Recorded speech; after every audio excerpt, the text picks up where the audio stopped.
Okay, how's that? Can you hear me now? I think I had my mic turned off. Is the sound any better?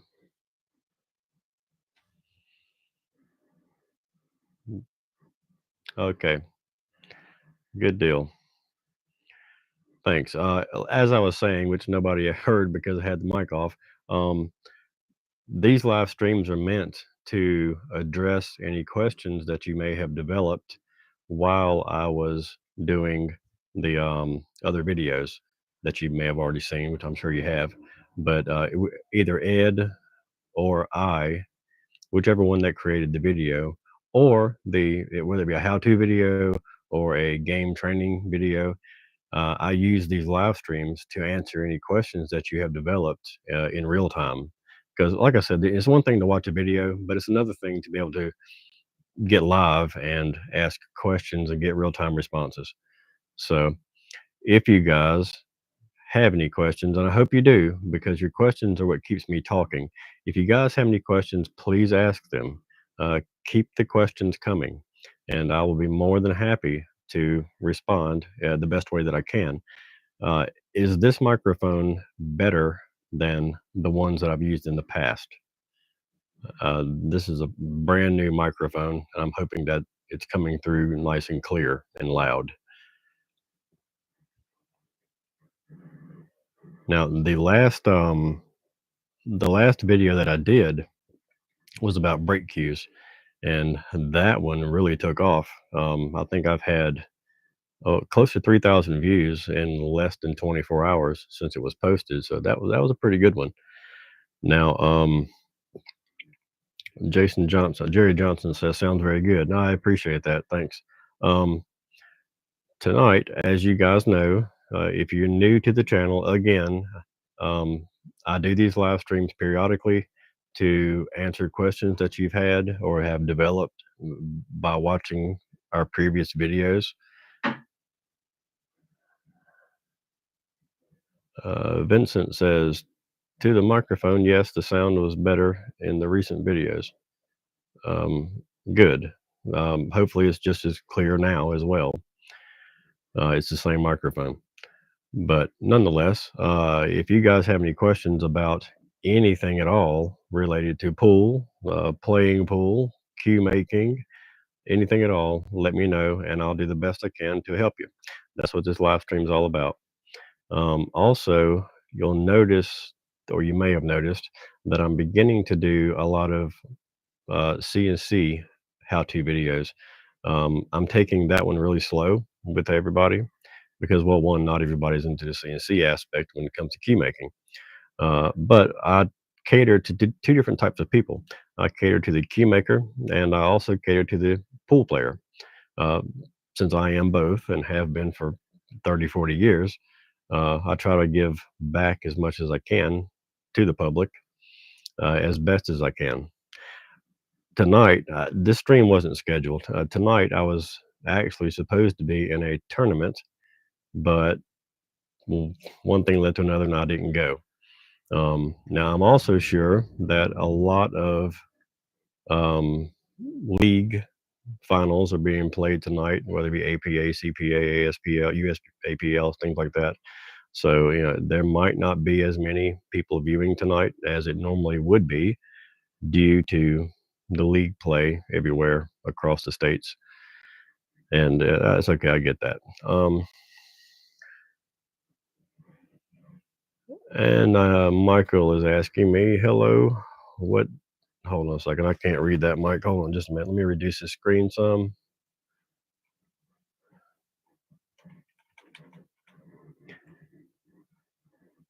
You're okay. You're asking me what product do I use to finish my key? Well, everybody uses a different product.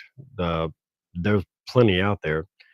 Uh, you have automotive clear coat. You have epoxy clear coat, UV resin clear coat, and CA clear coat. Uh, I've used them all, and over the years, I have finally settled on a CA clear coat or cyanoacrylate, um, basically super glue. To me, that provides the overall best finish and hardest finish even harder than automotive clear coat. But you have to be careful how you apply it. If you don't apply the CA properly, it can pop on you. And what I mean by popping is if you have a metal ring on your cue, then if you misapply or if you apply the CA glue incorrectly over time, the glue or or the clear coat on top of that metal ring can lift above that ring and cause a cloudy, foggy looking spot. That's called popping. But that's what I use. Um, Many people use that method, and if done properly, it's a wonderful clear coat to use. Now, I know that Ed, he also uses that method, but he's coming from epoxy to the CA world. I did epoxy clear coats for a long time, and they work very well, and they have a very high build, which means you can get a good thickness out of it. But the problem that I find with the epoxy clear coats is that you're not going to get that show car finish and that deep, that 5 mile deep reflection like you do with the CA finish. And the CA finish is with proper ventilation, I think is a lot safer and a lot faster than an automotive clear coat finish. But that's just my opinion. They all work well. Some clear coats are shinier than others, depending on the product that you use.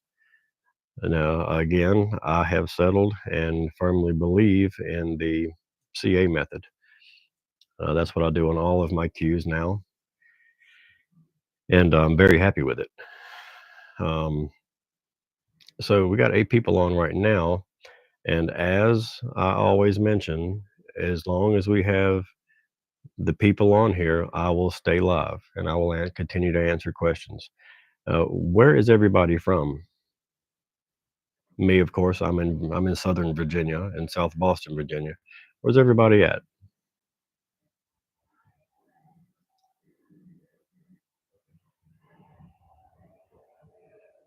Let's see. Vincent says, "Glad to catch you here. It's 4 in the morning here. Wow, following since the channel started and appreciate your work a lot. I'm just starting to experiment with building cues and collecting questions. Good. I'm glad that you are. Uh, ask any questions you have, Vincent. I'm more than happy to answer. Let's see, we got one guy from Slovenia, one guy from Switzerland, one guy from Chattanooga. Cool. Seems like we're getting across. It says here, before you create a cue, do you begin with a 2D design? No, no, I don't. A lot of people do. A lot of people do pre-design their cues, whether it be on paper or within a 3D programming software. I don't do that. I kind of design on the fly as I go. I design cues as it comes to me. In other words, I'm going to pick out a couple pieces of wood to create the contrast between the butt cap, butt sleeve, handle, forearm, joint collar. And then once I build what I call the foundation, um, which basically is just what I said, and then you taper it. Once I get that tapered to about 860 thousandths of an inch, then I will literally come right back into this very chair, take that cue, lay it in my lap, and just stare at it, sometimes for hours until something hits me, a design, something that I feel like would look great in the cue. And that's how I build cues. I don't I don't lay them out on paper first. No. Again, to each their own, and everybody's different, but that's how I like to do it.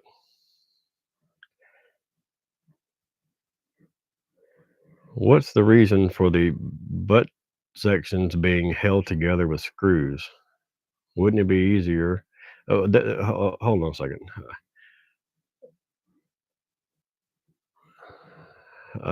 The again, let me read. John is asking me, what is the reason for the butt sections to be held together with screws? Well, there's only one portion of that that's held together with a screw per se, and that's the A joint. And that is the section between the forearm and the beginning of the wrap coming down.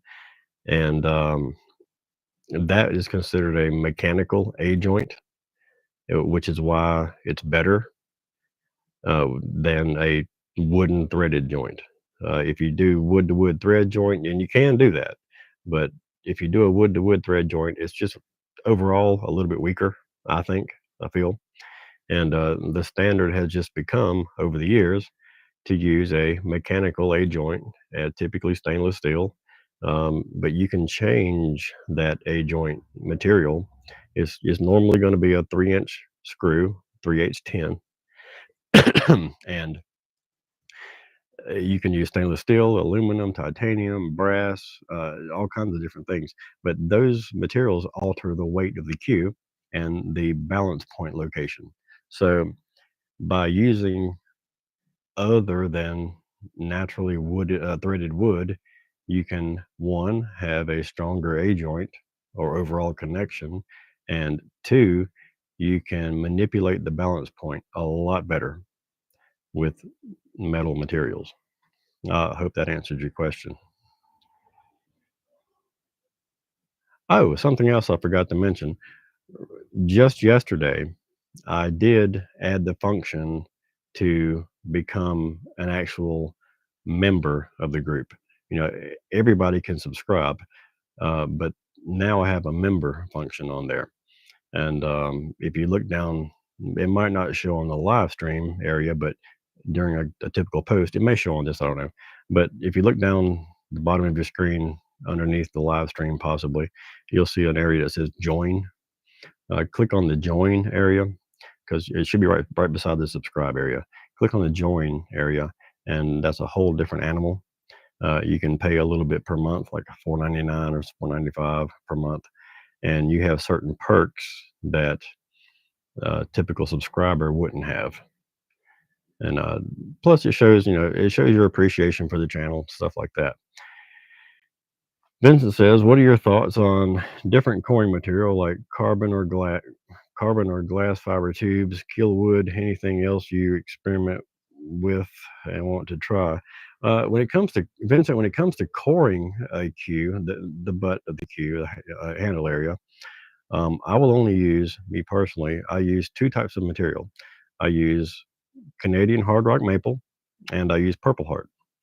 And predominantly, I'm going to use the Canadian hard rock maple. I use the Purple Art in instances where it's going to be a very light cue if I don't use something heavier. Example, if I have, say, I want to build a cue completely out of Ambonia burl, which is a very light, punky wood. Well, unless I do something to alter that, it's going to come in extremely light, 14, 15 ounces. So in that event, I would use a Purple Heart core to go in it. That adds weight back into the cube, especially with a mechanical A joint.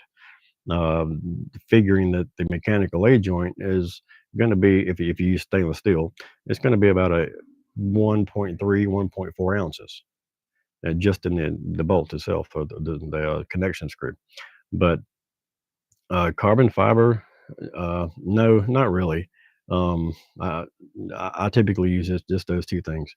Michael says, for leather wrap installation video, it looked like you guys cut it at 90 straight up and down versus at an angle. Is that correct? The cuts were where the wrap meets each other. If you're pertaining to the seam, where you would take one and fold it over and then take the other one over top of that, and then you cut a straight line down it. Yes, that is typical, and it is 90 degrees. Um, you want to glue one side over and then take your other one and lay it over top, and then cut a straight line cutting both of them. And if you do that, then you can take that extra layer off the top and then take the bottom layer from the bottom, put it back together, and you have a perfect seam. But to answer the question, yes, it is 90 degrees. And Andy Davis is trying to message something, but he's pulled them both back. Um, yes, the seam. Good. I hope that answers your question. Um, again, just to kind of recap on that seam area, it is 90 degrees. It's a perpendicular or parallel to the length of the queue. And again, you want to glue down one side, leaving a little bit of empty space down the middle with no glue. Lay it over, then lay the other part over top of that.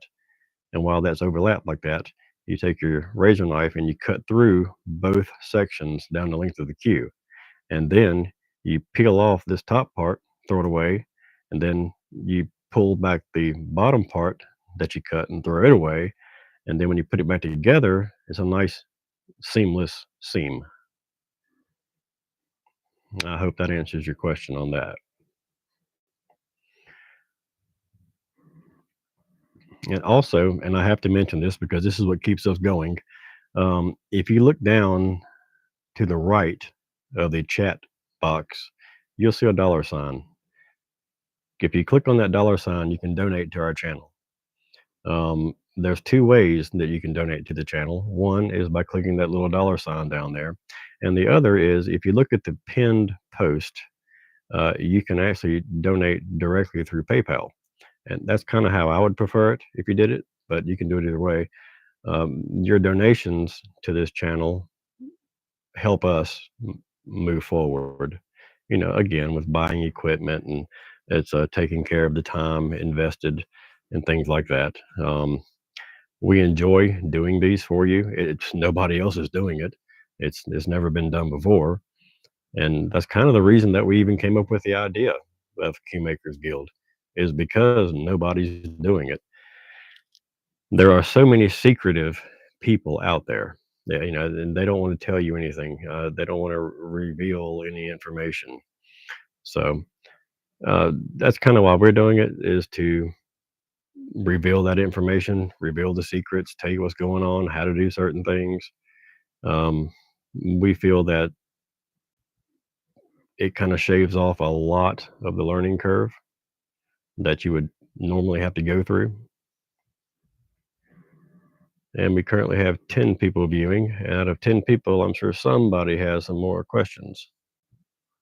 So if you would, please ask your question and I will reply as appropriately as I can. Now, also, you may see just a random ad pop up during this live stream. If it does, you don't have to click on the ad. Just don't click off of it. It'll take 10 seconds, 15 seconds. Just let it play through, because they pay us. YouTube pays us to allow ads to be on there. John asks me, what would the cheapest way to make a 6-point butt? Is it possible without CNC? Yes, for years and years, 6-point cues have been made traditionally on a manual lathe with a router bit and a 90-degree end mill, or a 90-degree router bit. But yeah, yes, definitely you can do that. Andy Davis says, I don't have a lot of experience with cues. Used the same playing cue for 25 plus years. I have a bore with an adjustable weight in it. See, I don't see this modern cues. Well, no, there are adjustable. I have adjustable weights in my cue. The cues that I offer, some of them anyway. And if you're talking about, you said you have a bore with an adjustable weight system. I'm assuming you're meaning in the back end of the cue, behind the bumper. That is actually a very common practice. And a good example of that would be, take my cue, for example. The cues that I make, in most cases, or in a lot of cases, I will have a situation to where I have up to 6 different weight bolts in the cue, and they're 1 inch long and they weigh 0.3 ounces each. That way you can kind of adjust that weight as needed, take it in, put it back, and manipulate it yourself. So no, it's not a uncommon practice to do that. The only downside to doing that is that you are greatly altering that weight and the balance point I'm talking about, because your ideal. Sorry, I cigarette, but pretend this is your cue. Okay. Well, this is the butt of your cue back here. The ideal balance point is going to be just above halfway on that. And if you start taking out weight, then the A joint connecting screw is going to push that balance point farther and farther and farther forward. The more weight you add in the back of it brings the balance point farther back. And you want it to be just above your grip hand. That way you're pushing that weight. Um, it's like I mentioned earlier in the previous video. You always want to be pushing that weight because hypothetically, if I gave you 300 pounds of sand in a wheelbarrow, do you want to push it or do you want to pull it? Well, you want to push it because it's easier to control and maneuver and steer. It's the same thing with a pool cue. You want to push that weight. Um, I hope that answers your question on that.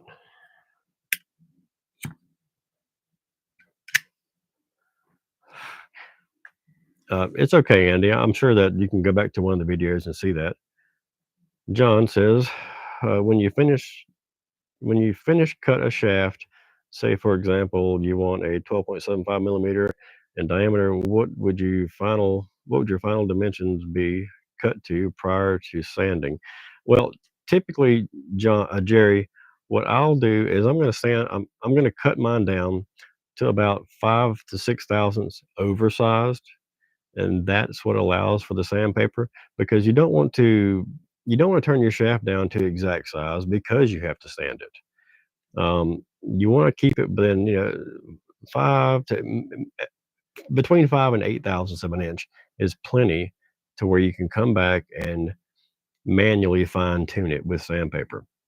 Uh, when sanding, I always start out with a 220 grit to get it down nice and smooth, and then I'll move to 400. I'm sorry, 320, and then I'll go to 400, and then I end it with 600, and then I'll do my burnishing with a piece of leather.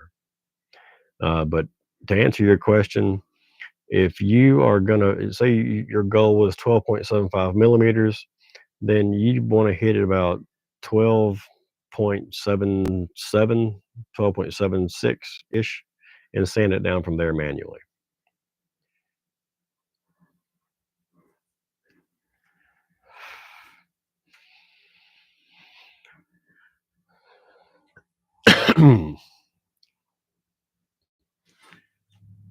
And again, I was supposed to be in a tournament tonight, but that kind of went south on me. So I figured, why not? Now, the live stream was scheduled for Monday at 10 o'clock, and I'll still have one Monday at 10 o'clock, like I promised. But since I didn't play in the tournament tonight, I figured, why not go ahead and hold the live stream?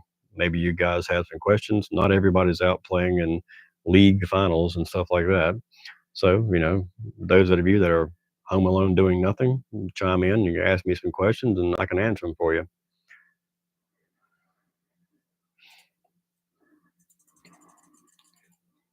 But here again, right now, we currently have 14 people online and need some questions. Let's see. Vincent says, I'd compare cue building to Luthiery. Yeah. The point is to deal with vibrations in a way that pleases us higher and functional and precise. The factors influence it. Yeah, I agree with that. Um, it is much like building a guitar. Um, all weights are taken into play. All sounds and feedback and vibrations are and tonal values are taken into play with the cue as well. And depending on the type of wood that you use will determine what type of tonal values and feedbacks and vibrations you're going to get. Now, one of the things that will minimize that is coring the cue. If you core the cue with Canadian hard rock maple, then you have a higher chance of each one hitting, feeling, and playing remotely the same. I hope that answered your question, Vincent. But here again, guys, please donate. Help us out. Click on that little dollar sign down there. Send me a couple stickers. Show me that you appreciate what I do, and I'll keep doing it. And that's kind of the survival key, or the key to survival with this channel. I mean, I appreciate everybody tuning in. I appreciate everybody watching and subscribing and stuff like that. But we really need the donations. Support the channel, and that's what that helps fuel our fire. We want this stuff is free. We know we're not charging you for it, but support the channel if you want us to keep doing it.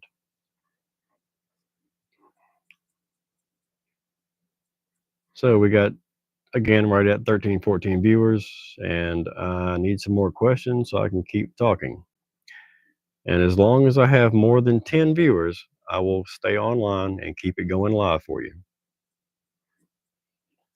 Unless my batteries run dead on my mic, that is.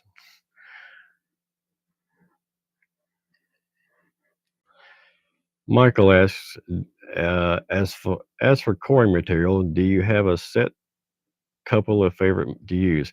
Yes, Michael, I do. I mentioned earlier, I favor Canadian Hard Rock Maple and Purple Heart, and Maple more so than Purple Heart. Uh, Again, I'll recap on that. The only time that I will use Purple Heart is when I have to add weight to a cue. Most of the time, I'm going to be using Canadian Hard Rock Maple, just straight grain maple, same maple you make a shaft out of. That's going to be my core.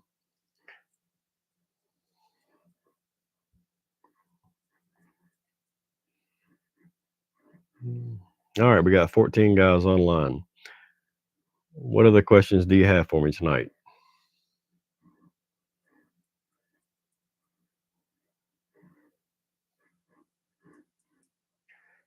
Like I said, guys, I'll hang out here with you as long as you guys are asking questions and we have the viewer count up.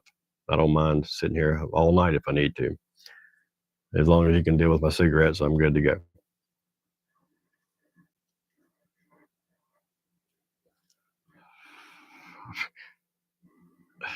Oh, by the way, I currently have a queue that I'm doing a giveaway on. Well, we call them giveaways because you can't call them the raffle. But I currently have one that I'm doing a giveaway on. It's on my Facebook page. If you give me a second, I'll create a link for that. And if you want to participate in it, you're more than welcome to. I think there's 47 spots left. Let me see if I can grab that link for you guys. Okay. I'm getting ready to post a link to the drawing uh, or giveaway queue that I currently have going. Uh, If you don't mind, when you get done, click on that link and it'll take you straight to the Facebook page and you can see the queue. It's only 35 bucks a spot. And I think there's only 47 spots left. So it's going pretty quick. It's a very nice queue. It's right at $3,500 queue. So click that link and see if it takes you where you need to be once the stream is over with. I don't want you to leave right now, but at least the link is on there for you guys. And I showed that queue in an earlier video as well.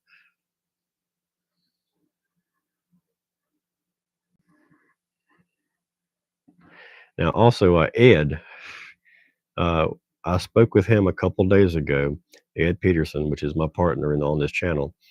He is going to be doing a couple how-to videos on V-groove points and stacked veneers. Uh, I no longer do V grooves. I do CNC points. He still does V groove points, but he's kind of fading into the CNC points as well. But he has said that he will be doing videos on how to do V groove points and veneer construction processes. But a quick question, and I want to add, let's see, for future videos, I wish for some more basic stuff like common repairs and modifications, cutting wrap grooves, changing pins.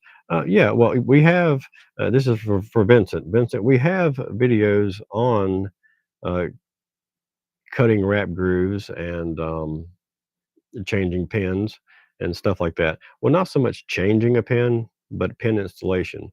We do have a how-to video too, actually, on pin installations. We don't have one on actually changing out a pin, but we can do that for you as well. As far as a wrap groove, I do have a video on there, but that one only shows the CNC way of cutting the wrap groove. It's just a one program that I wrote. And click a button and it cuts the groove for you. And I do sell that program as well. But we don't have one currently. We don't have one showing how to do it manually on a manual lathe.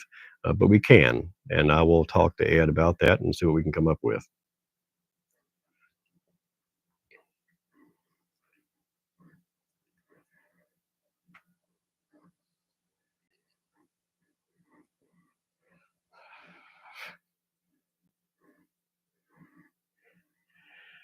Vincent says, I don't use CNC and I wonder how to remove a pin safely. Well, Vincent, I can tell you now how to do it, but I will also create, or Ed, one of us will create a video on how to do it. What you want to do is, I'll use my ink pen for an example. Say this is the cue, okay? Um, this is the cue, and here's your joint pin inside of it. What you want to do, have it in your machine, and take some aluminum foil and poke a hole in it right there, and you're creating a shield around that aluminum foil. And then you take a blowtorch while this cue is spinning real slow. You take a blowtorch and you heat it up, just the very tip of that pin. You don't aim it at the cue, you aim it away from the cue, hitting the tip of that pin, and only that one spot. And once it turns cherry red, that heat is already started to work its way back down inside the cue where the adhesive is. Remember, you don't want to hit the cue with heat. Only hit the tip of that pin, and the heat generates back and it melts the adhesive. Once that adhesive melts, then you can take a pair of pliers and grab the front of the pin and turn it. And once it turns freely one time, you go ahead and screw it out, and then you let that epoxy dry, let the hole cool off again, and then you can reinstall a new pin safely. But I will do a how-to video on that at some point for you to show you. But in a nutshell, that's how you do it. It's pretty easy, it really is.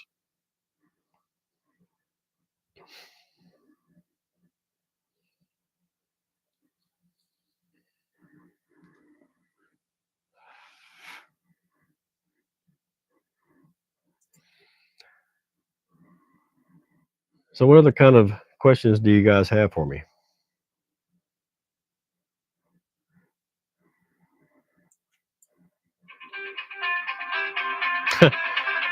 I have somebody calling me. Sorry about that. Oh, don't worry. I won't be answering it. Just let it do its thing.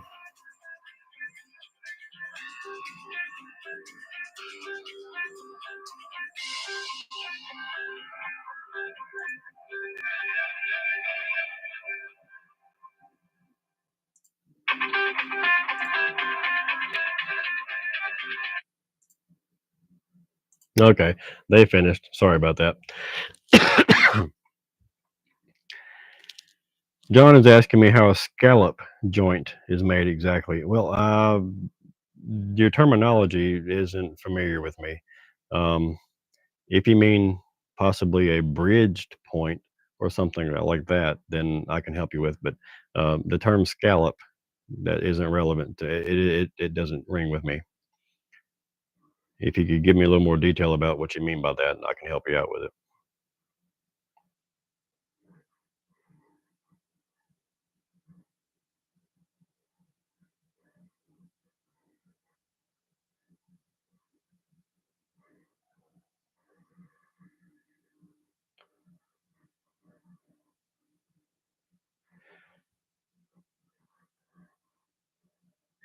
In about 5 seconds, we're going to get an ad. And if so, please just watch the ad. You don't have to click on it, just watch it.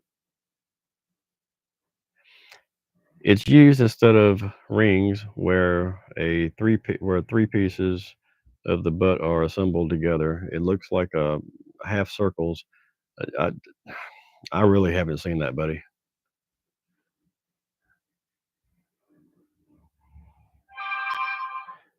Vincent says it's appreciated. Nice to have a smoke with you and chat. Hey, no problem.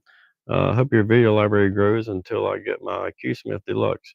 Um, what made you decide on the Q Smith, Vincent? Because you remember you have Chris Hightower's Q Smith and Q Smith Deluxe and Q Smith series. but you also have the Mid America from Todd Schultz. Both of them are relative to each other, and they both have a lot of similarities. What made you, Vincent, choose the Q Smith?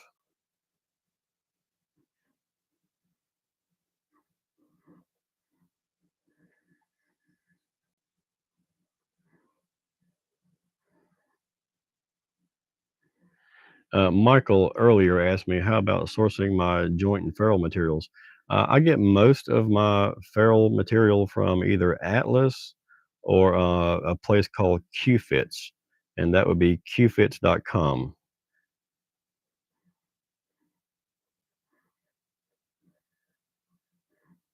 But now also your last part of the question is plastic. I don't use plastic for my joints. Plastic is too soft.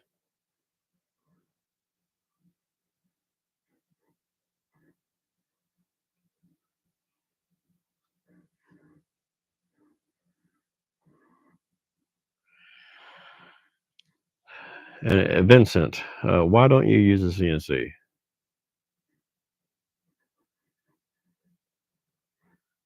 Uh, Vincent, to answer your question about the research, no, not really. Both the floor model machines with the engine lathe, uh, Chris Hightower's machine, and the Mid America machines are all very capable of producing cues. Some have, well, they all have advantages and disadvantages, but some of the advantages to the Mid America lathe, which is why I asked you, is the ability to relocate that headstock wherever you want to put it. Whereas the Q Smith Deluxe is stationary in one spot. You can't move it. Same thing with the engine lathe. But that's the only reason that I asked. I mean, all of them are good. And both the Q Smith Deluxe and the Mid America, uh, they're very comparative to each other. Andy Davis asked me, "What are the joints made from these days?" I'm still back in the metal joint. No, metal joints are, in my opinion, I won't do a metal joint. You just don't get that feedback that you need. Uh, Today we use phenolics and stabilized woods and things like that.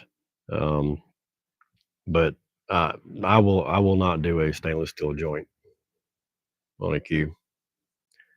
I mean, granted, some people do, and it's just fine. But to me, I think it just alters the hit and feel and sound of it too much. You get more of that not buzzy sound, but I don't think you get true feedback in your grip hand with a metal joint. A wood to wood joint, in all honesty, a wood to wood joint is the best joint you can ever get.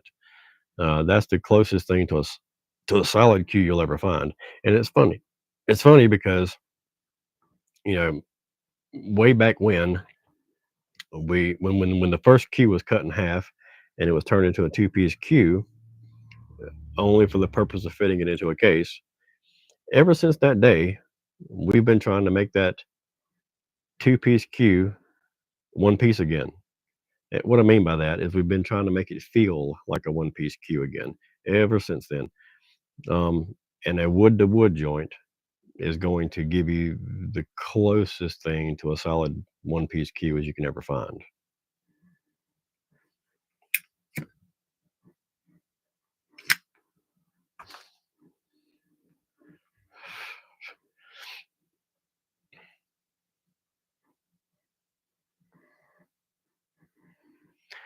Vincent says, "I see. Would like to see more in-depth reviews of all the QLAs. It's not easy to get good info here. CNC is just too far away for me right now." Well, CNC, Vincent, CNC doesn't have to be that much of a learning curve. Now, if you're talking about financially, hell, I mean, I build a CNC machine dedicated for key making, and it's only $3,500. If you're talking about financially, if you're talking about the learning curve, Vincent, it's not really that bad. It really isn't. I mean, if you know the basics of a computer, if you can turn it on, turn it off, send an email, and save a file, then you can learn CNC. I actually teach CNC classes as well. And if, for example, you purchase one of my CNC machines, the Q Demon CNC, then you get full customer support until I feel like you're ready to be kicked out of the nest. We're on the phone in a lot of cases. Me and my customers are on the phone nightly going over things. But the learning curve isn't that bad. It's as bad as you want to make it be. But it truly is a simple process once you get the hang of it. It really is.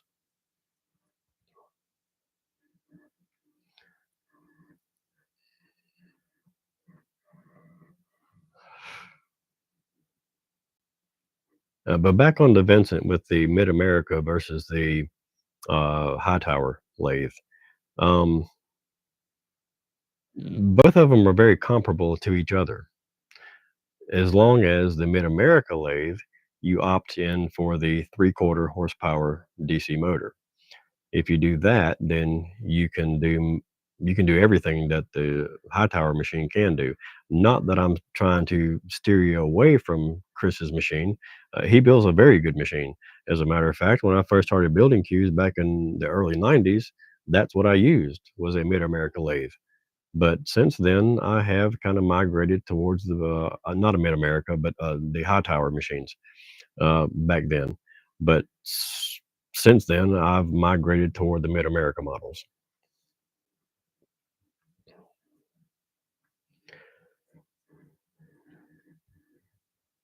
And here again, guys, when I add, and it may, when an ad pops up, you don't have to click on the ad, but please don't click off of the ad either, because those ads pay us to let them run them. And, we're not asking you guys for any money. So we need the ad to run. And if you could just let it play through, it's only like 15 seconds, and then you'll be right back where we left off. I know it's boring, but it's how we get paid. But also, I mentioned this earlier. Um, you can also now, as of yesterday, become an official member of our channel. Um, you have two options. You can subscribe, which doesn't cost you a dime. You can subscribe and see all the videos that we post and the live streams, or you can become an official member for 4.95 a month and be entitled to certain perks that the subscribers are not entitled to. Videos that subscribers can't see, um, one-on-one communication and help, um, different things like that. So, we're talking about pennies a day. So if that's something that you'd be interested in doing, you can look down at the bottom of the screen and it'll say join right beside where it says subscribe. And of course, you can do both. But either way, it's much appreciated. And if you'd like to donate now, then during the live stream, you can click on that dollar sign down there at the bottom of your screen, and you can buy stickers. And the money that you spent on the stickers comes directly towards our channel, and that helps us as well. Again, we're not charging you guys for these things or for this information, and the information that we provide. I mean, to be honest with you, the information that we provide is very valuable information. It's information that you would pay dearly for if you were an apprentice. And my idea behind this is to not have to do that. You know, all these how-to videos that you see and things like that. Well, most of the time they leave you with more questions than they do answers, which is part of the reason that I do these live streams because we do how-to videos as well. We do how-to videos on cue making and we do how-to videos on playing. Let's see. Vincent says, sounds good about the CNC, but for now, I'm just a hobbyist and want to turn the wheels by hand, and you should.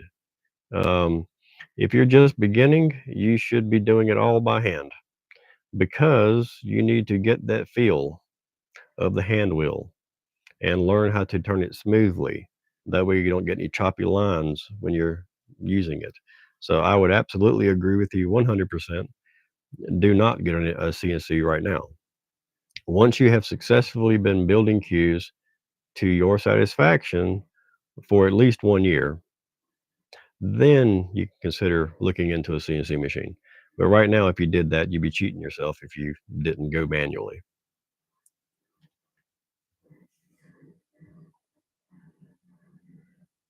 But come on, guys, take a minute and donate. I've got an ad that's going to be starting in about 50 seconds. When that ad starts, please don't click off of it. Just if you don't want to donate, at least watch the ad. Let them pay us. But nonetheless, here in about 30 seconds is going to be an ad for some of you, not all of you, and it's going to run for about 10 or 15 seconds. Just let it run. Don't you don't have to click on it, but don't click off of it. Just let it run its way through, and then you can come back. And right now we have 14 viewers, and I need some more questions, guys.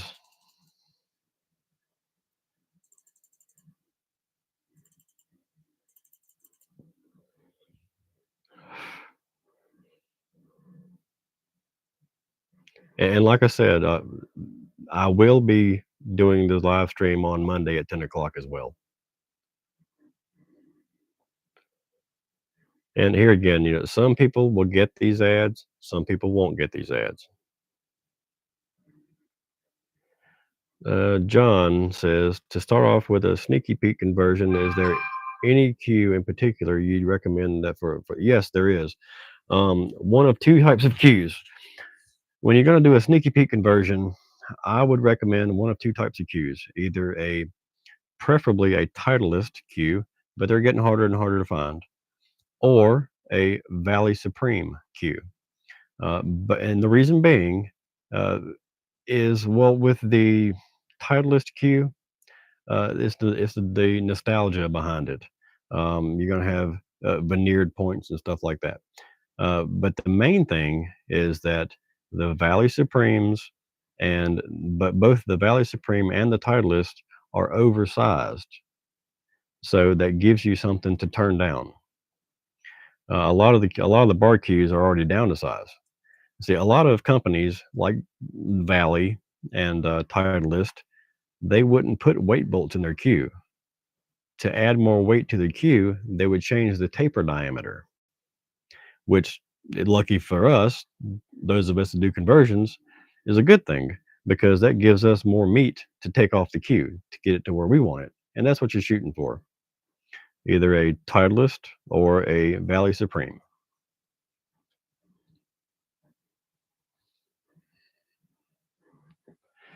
Now, this video has been going for right at 50 minutes. I'm shooting for an hour, or at least until one more ad runs. And as long as these questions keep coming, I'll keep answering.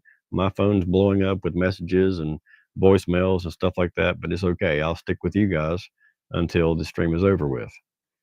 And I'd like to see at least one more ad go through, because like I said, if you guys don't want to donate by clicking the dollar sign down there, then we need these ads to come through so we can get paid.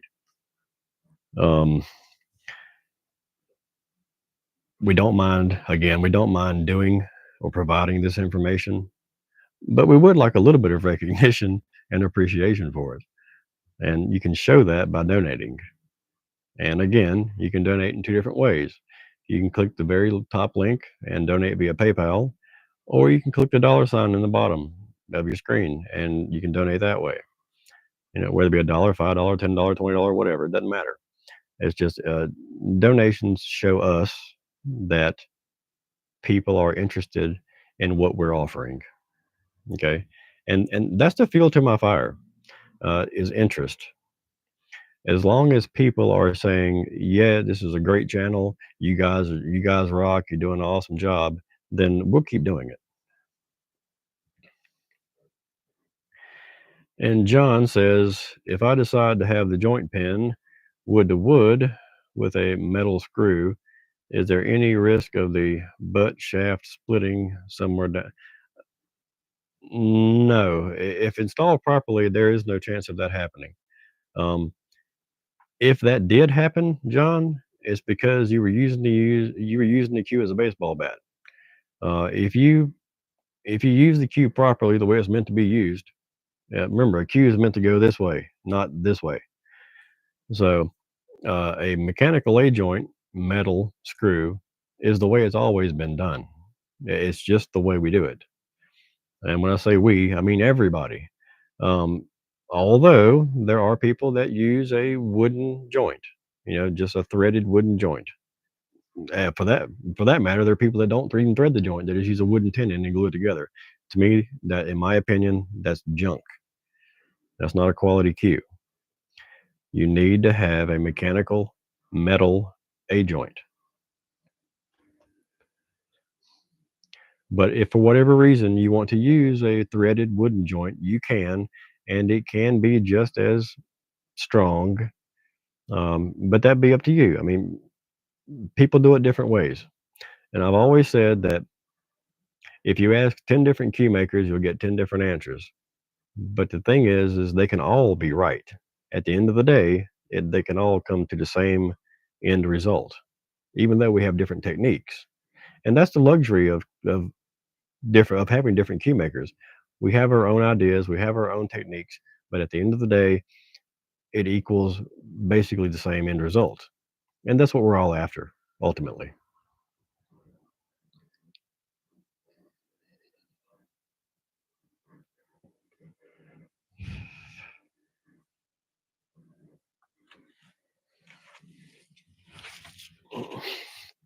And we're up to 14 viewers, and we need some more questions or just comments. I mean, let me ask you guys, how do you like the channel? How do you like what I'm providing? How do you like what Ed's providing?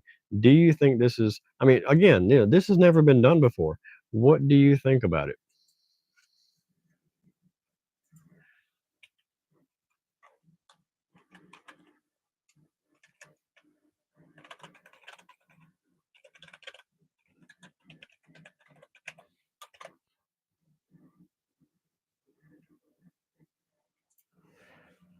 Now, I just put a poll up there for you guys. If you could click on it. It's basically asking everybody, how do you like our content?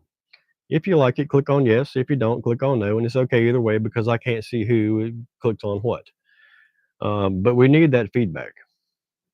Steven says, good stuff. Thank you. Well, you're more than welcome. I just need to know, from you guys how our content is.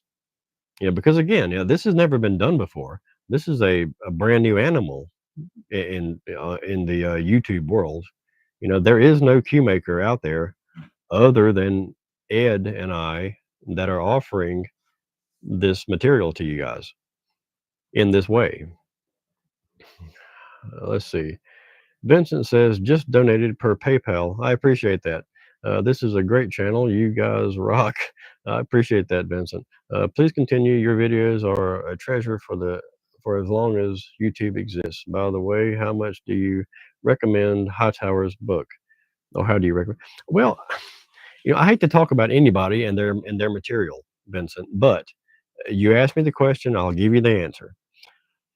While his book does have valid content, it still leaves you at the end of the day, it still leaves you with questions because whether it be a video or a book, you can't ask it questions. You can only pull from it what it provides.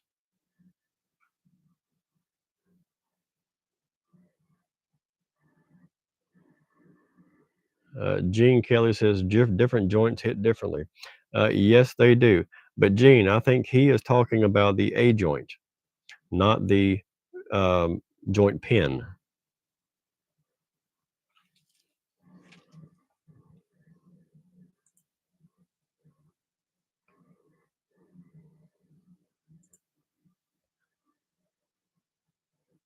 But here again, Vincent, with the about the books, yes, Chris's book has a lot of very valid content and very useful content. But then again, so does Joe Behringer's videos. Then again, so does my how-to videos, and that's not on YouTube. Uh, and also, what Ed and I are doing right now. It's all very valid content. The only difference is, and what I think sets us apart, from the others is that we disclose everything, and in sometimes too much detail. And we provide these live streams and one-on-one communications to give you the opportunity to ask us questions that you will surely develop after watching those videos.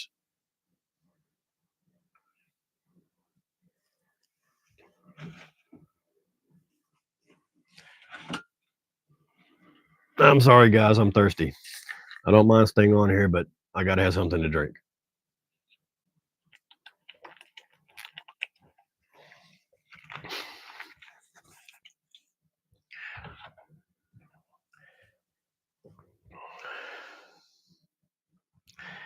John says, when clear coating the cue or the shaft, is this done when the cue is assembled so that both the butt?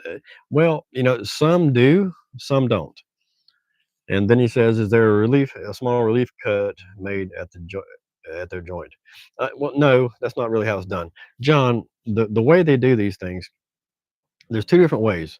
One is you put the cue together, crack it just a hair, and then you use an automotive clear coat to finish the cue. And then you come back and cut and buff and sand. The way that I do it and the way that most others do it is they're done independently. You produce the butt of the cue, you taper it down to 840 or whatever your joint size is, and then you apply your clear coat, cut, buff, sand, and then you build your shaft and you cut it down to 840. See, there's no tricks, there's no easy ways out of this. You have to learn the trade. Now, you can kind of cheat a little bit by before applying the clear coat. You can put both pieces together, put it back in your lathe, fully assembled, and you can, while it's together, you can go ahead and sand that joint area down to where they're both exactly the same. And then you can come back and do your clear coat. That's one way that you can do it. I don't do it that way. They're two independent processes for me. I will build the butt, and then I'll come back and I'll build the shaft, sometimes a month later. And there will be another ad coming up. And here again, guys, I apologize for the ads. I have no control over when they come up. But if you don't mind, please let the ad play through, whatever ad it may be, because that's how we get paid, other than when people donate to us.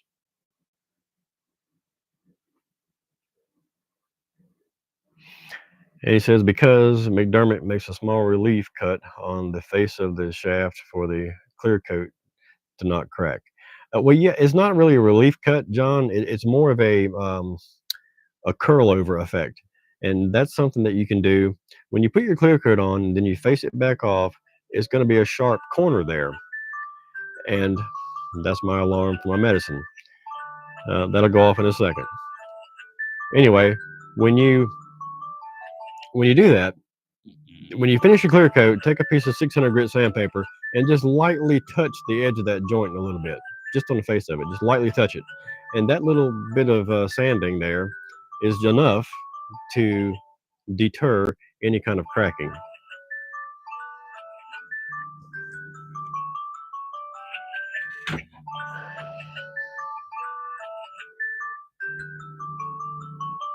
Exactly. Yes. Give it a small chamfer. That's right, a small radius, and use 600 grit sandpaper. And I don't mean sand it. I mean just touch it. Just hit it. That's all you gotta do is just knock that corner off a little bit. It doesn't take much, and you can go too far. Give me a minute so I can turn this alarm off. It's my medication alarm. Give me just a second. I'm sorry, guys. I'm still here and I'm still with you. I just need to get this sound out of here.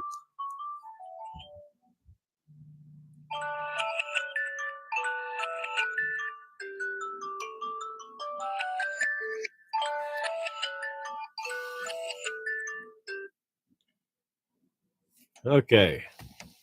Sorry about that. That's bad timing on the alarm. Sorry. It goes off at 11 o'clock every night because that's when I take my medicine, or at least that's when I'm supposed to. I'm not taking it yet. I will take it here shortly because I'll end the stream. But um, I'll give it about 5 more minutes, I think, and then I'll have to go so I can take my medicine. But I have MS, multiple sclerosis, so that's why I have to take stupid medicine. Anyway, I think I have covered quite a bit tonight, and you guys have actually asked me a lot of questions, and I do appreciate that because that's what keeps me going. That's what keeps me talking. If you guys aren't asking questions, I'm sitting there with my thumb up my butt. I'm not doing anything. But tonight you did very well by asking me questions. And on the poll that I have going, I don't have a single person that says they don't like the channel. And that's awesome. I appreciate that. And here again, uh, the ads that come through, please watch them. You don't have to click on them. Just suffer through them, and that's how we get paid as well. But the donations really help out also. And I hate to keep bringing up the donation thing, but I just want to see the involvement. I want to see the appreciation. I'll just be honest. You know, the information that we provide, it is valuable information, and it's just not something that you can just go down the street and get. you know, um, you're speaking right now. You're speaking with someone with 30 years of queue building experience. You know, and I'm an open book. I am a fountain of information, and I don't mind sharing it. The way I see it is, in 30 years of queue making, I've made my mark. So I don't feel like I'm breeding competition. I'm simply helping new queue builders find their way, and I think that's how it should be. I really do. And we still have 10 viewers on. And if you have any more questions, I still have about 7 more minutes that I'll run this live stream. And Gene Killer says there will be haters. Yeah, of course there will. I mean, it doesn't matter. It's funny, Gene, because you would. It seems that the more popular you become, uh, the more people end up hating on you. And the thing, what I mean by that is, say for every 100 people or for every 1,000 people, you have one hater. Okay, not a big deal if all you have is 1,000 fans and followers. But if you have 16,000 fans and followers, now you have 16 haters. You have 1,000,000 fans and followers. Now you see where this is going. But yeah, it is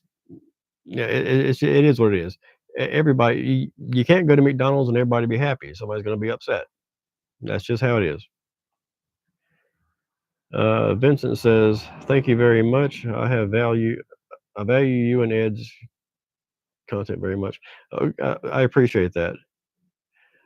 John says, "When making a queue, should the wood be treated as well as being dried?" And I read online something about Nelsonite, but not a clue what it is. Well, okay. Let me turn this stupid alarm off, and I'll answer your question, buddy. Hang on just a minute. Just talk about bad timing. Hang on.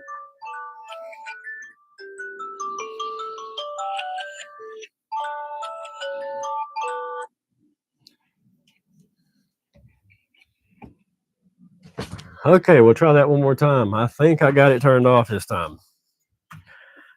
Now, back to your question, John. It says, when making a queue, should the wood be treated? Well, no, not really. What you want to do, and when you say treated, I'm assuming you mean stabilized.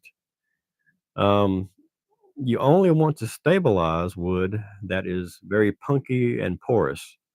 Uh, things like burl, any type of burl, any type of spalted woods. Those are the woods you want to stabilize or treat, as you say. Um, but yes, they should all be dried to a certain moisture content. The moisture content that you're shooting for in your wood is 8%. Okay. That's the happy number when producing pool cues. Um, any drier than that, and you run the risk of stress cracks over time due to the reabsorption of moisture because clear coat isn't waterproof. Clear coat still breathes, so moisture can still enter and exit the queue, even with a clear coat on it. And a lot of people don't realize that.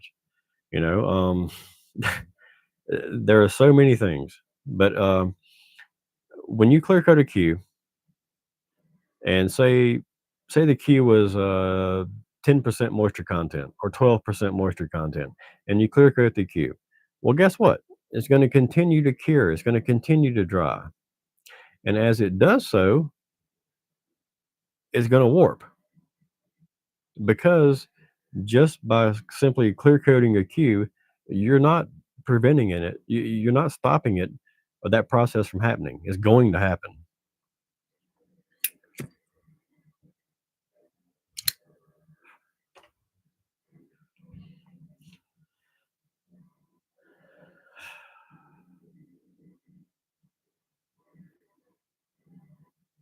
Oh, and you mentioned Nelsonite.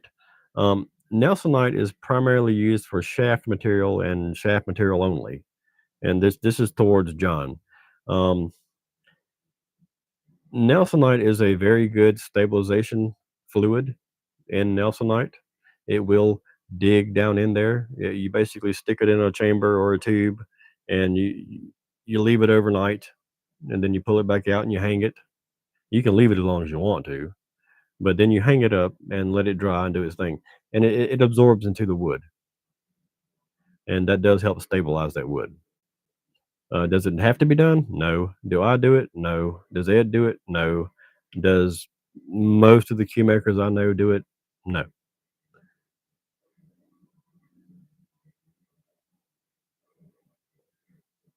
But with that said, it doesn't hurt anything to do it. Okay.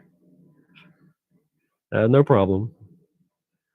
I'm just again, I'm going to give you my honest opinion from both opinion and experience, and I do not think that Nelsonite is required for a quality shaft. It can aid, it can benefit, but not required.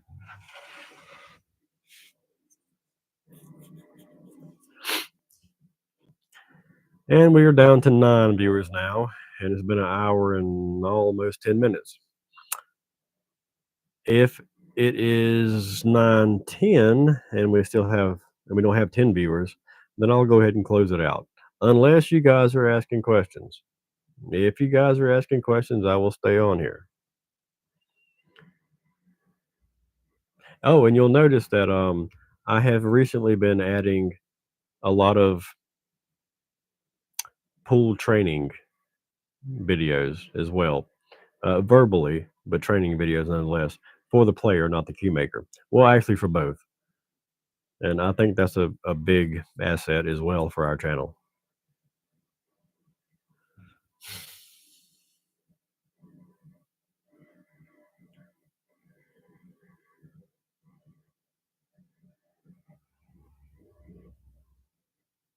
Oh, we got lucky that time. It was exactly an hour and 10 minutes, and it clicked on 10 viewers. So we're good. So you guys come on, ask me some more questions, keep me active, keep me talking.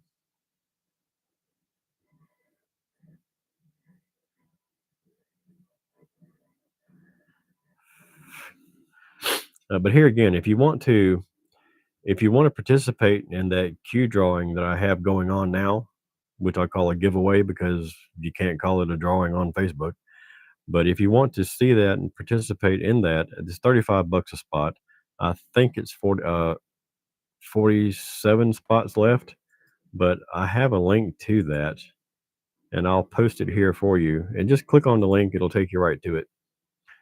I think you'll like that one. And it's only 100 spots total, and I'm already down to 47. And we have another ad playing here in about 55 seconds. Michael asked me, "What do you use for a stock tip on my cues?" I have a tip that is proprietary to me. I have it made for me. I spent about a year producing the tip. I don't make it. It is made overseas, but it is made for me and only my cue. It's a solid layer tip. It's a medium hard. and we have that ad that's going to be popping up here in about 20 seconds. Again, please watch the ad. You don't have to click on it; just watch it. Let it play through. And not everybody's going to get impacted by the ads. Some will, some won't. But that's how we get paid, or part of the way. And it's not very much, by the way.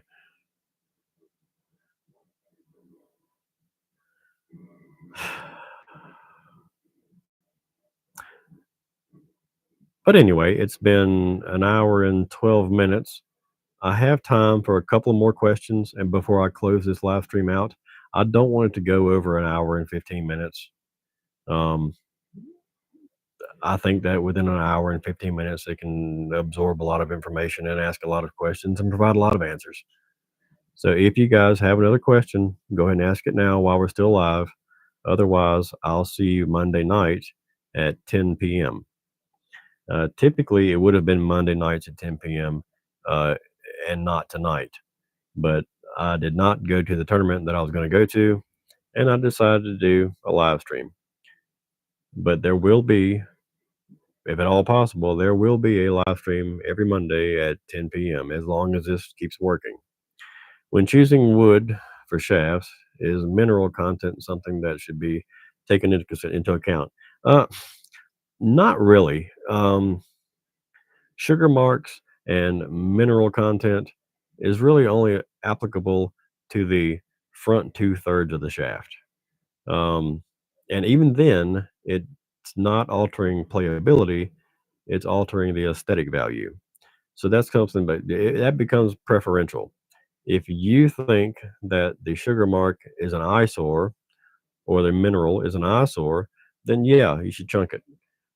But it's not going to affect the playability of the shaft. Me, I I don't like them. But then again, I sell very high end cues, and I don't think that should be in them. It should be a nice, clean maple. But no, it's not going to hurt anything if it is. Vincent says, "Well, since you keep asking for questions, is there a video coming soon about how to make carbon fiber shafts?" I highly doubt it. If I don't produce carbon fiber shafts, and again, Vincent, this is for you. I don't produce carbon fiber shafts. There are too many people doing it already. It's already too saturated, so I didn't get into that game. But Ed Peterson does produce them, and he may elect. I might be able to talk him into making a video on how to do carbon fiber shafts. But then again, I might not be able to because we all have to keep something to ourselves. That's just how it is. And Ed, when it comes to carbon fiber shafts, that's his baby. That's his brainchild.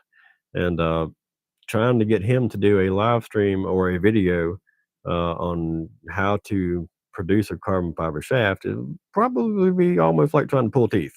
But I'll ask him and I'll see.